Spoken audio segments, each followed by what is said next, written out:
will be here all day tomorrow. We're going to hold this hill until we kill this bill. I want to tell you one story that describes for me what's going on here. And that's the toxic stew story. Some of you have heard the toxic stew story, and it goes like this. They decided they were going to cook up a pot of socialized medicine.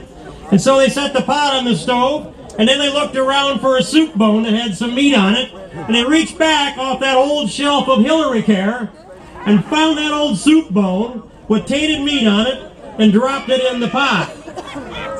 And then they looked around and they started to cook it for a while, and it smelled pretty funny.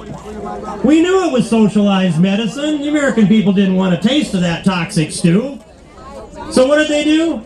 They added a few more vegetables. They added the IRS in there to tax you and to eke out your subsistence in your daily lives.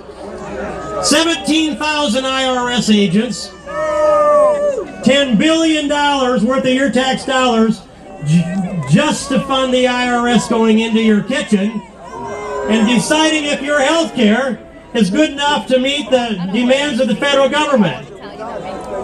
And if you don't buy their policy, the IRS is going to collect the money and give it to the health insurance companies. So they added a few more of those things as sweeteners, and we ended up with this toxic stew. And no matter what you put into a pot of toxic stew, you end up with a toxic stew that started with the tainted meat of socialized medicine. And so now here we have it, and what do? The American people do not want a pot full of toxic stew. We don't want a bowl full of toxic stew. We don't want a cup or a spoonful. We want no measure of this bill. We want to flatline it like that sign over there. We want to kill this bill, and we want to hold this hill until we kill the bill. Kill the bill. Kill the bill. Kill the bill. Kill the bill! Kill the bill! Kill the bill! Kill the bill! Kill the bill!